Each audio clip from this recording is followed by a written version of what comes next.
Okay, using a 4mm crochet hook and the Crofter Snuggly, I'm going to start with a magic ring. Now, if you don't know how to do a magic ring, I do have a link to a video on exactly how to do that. As always, everything is in the description box below. So don't forget to click that little arrow down there to expand the box, and you'll find links to everything down there. So starting with a magic ring, you're going to chain 2. Now, this chain 2 counts as a double crochet. So this is your first double crochet stitch. So I want you to put 2 more double crochets into the center ring. Chain 2, and you're going to put 3 more double crochets into the center ring. So the solid granny square starts off very similar, if not the same, to a traditional granny square. So we've got 2 clusters here, chain 2, and put 3 more double crochets into the center ring.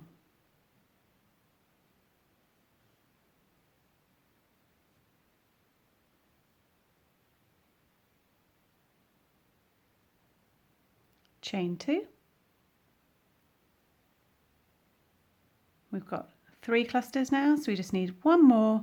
So 3 more double crochet into the ring to create that 4th cluster. Chain 2. And you can close the center ring slightly, but not all the way, or you'll lose the top of that chain 2.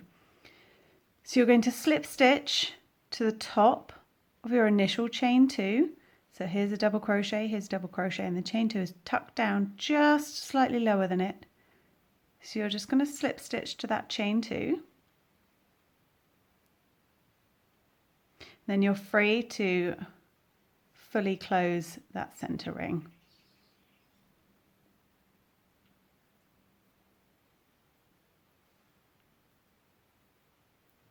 So for your second round, you're going to chain 2, which counts as your first double crochet.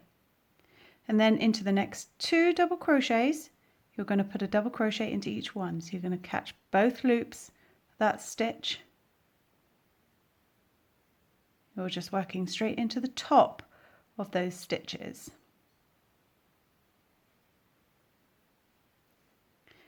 Now the corners are formed with 2 double crochet, chain 2, 2 double crochet, all into the same space. So just working into that chain 2 space, 2 double crochet, chain 2, 2 double crochet. Now these corners fill up the space quite well, and it therefore means you can sometimes miss this first double crochet here. So make sure you sort of pull them out the way a little bit, because in these 3 stitches you need to put a double crochet in the top of each one. So you'll have 3 double crochet sitting on top of the 3 double crochet from the row below.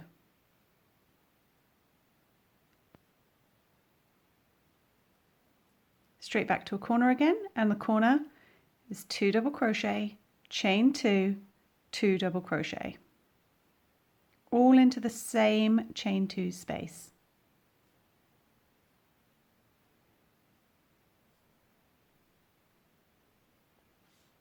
And don't forget to move this slightly out of the way and put a double crochet into each of these 3 stitches.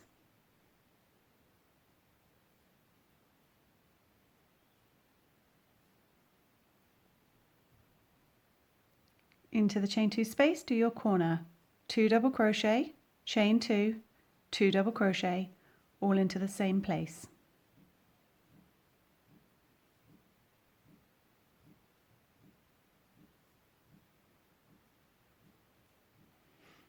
And then again on this side, tuck these out of the way slightly, put a double crochet in each of those stitches.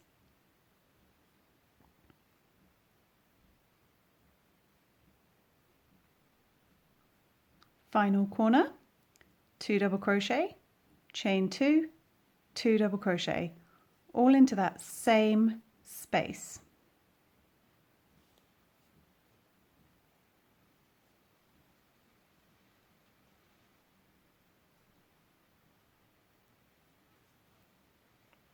My center ring, I don't really pull it very tight. It's working its way back open again. So to finish the round, you find your chain 2, so it's just tucked down from here. The reason I've been chaining 2 instead of 3 is it means that ultimately you can't see it in the finished square. So you've got to hunt for it a little bit, but it's here, just here.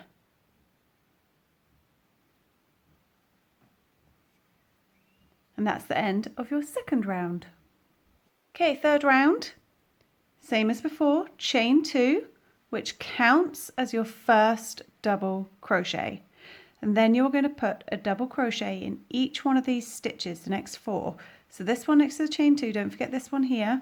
1, 2, 3, 4. Go ahead and put a double crochet in each.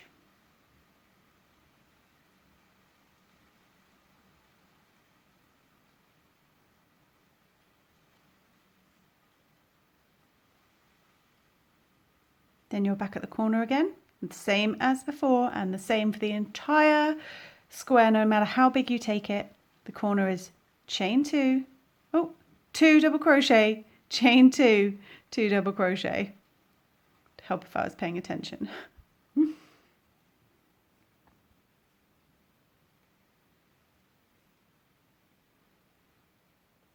Now don't forget, you can see how this is overlapping this one. Pull them around a little bit to fully show all the double crochets. You have to put one in all the way along. So double crochet into each of those.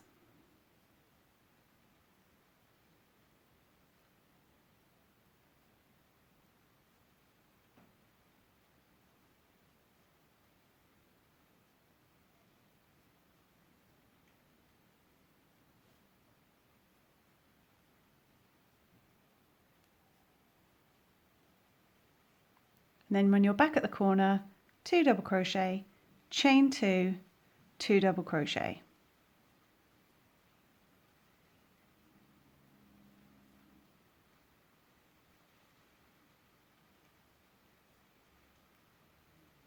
So you keep going and I will meet you back here when I've finished this final corner.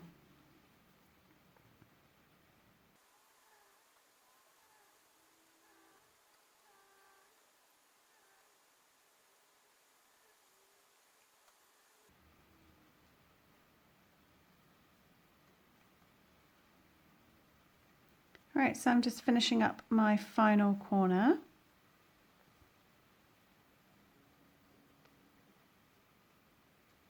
And I've got 2 more stitches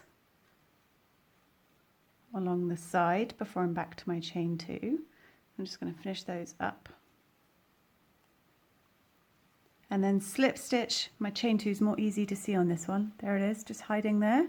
Slip stitch to that, because as you can see, it brings it up in line. You can see here, that was our chain 2. Slip stitching it brings it up. So you cannot see it at all. It's not creating like an unsightly bump or ridge. So that's the principle behind the solid granny square. Now you can keep going. You can either have them tiny like this. I did a pixel art blanket, my Totoro blanket. I may put a picture up somewhere here so you can see. Feel free to go have a nose on my Facebook. I've got a lot of pictures of that there. That was an epic undertaking. But I did little tiny solid granny squares for that. Or you can keep going and you can do sort of 5 rounds. I like a 5 round sort of one because it's a good size here. It's a sort of a nice hand-sized square. Or you can keep going forever, just like you can. Oh, I'm shedding hair. Just like you can on a granny square itself, you can just keep going. You can do that with the solid. So for every round, your sides will grow by 4 stitches. So because you're adding 2 and 2, you're sort of increasing in the corner spaces. So it will exponentially grow by 4 stitches on each side for your count. You can also mix up solid with regular grannies. Blossom Crochet has recently released a 50-50 granny square, which is half traditional and half solid, which is awesome. I'll link to that as well, so you can check that one out. And yeah, that's how you do the very basics of how you do a solid granny square. As always, if you have any questions, feel free to shout. I'm hoping this was reasonably self-explanatory. If I went too fast, there's a pause button. You can slow me down so I sound like I'm drunk. You literally, that's all there is to it with the solid granny square. Chain 2, double crochet in all the side stitches, and then do your corners, which are 2 double crochet, chain 2, 2 double crochet. And if you would like to learn how to do a tight join as you go, oh, my hair is following me around, sticking to my crochet. I can't even blame it on the cats this time. If you want to know how to do the tight join as you go on this blanket that I have just started using the crofter, then that will be in my next video. So don't forget to subscribe if you want to see that, and you'll be first to be notified. And I shall see you again soon on my channel for yet another crochet video. Bye!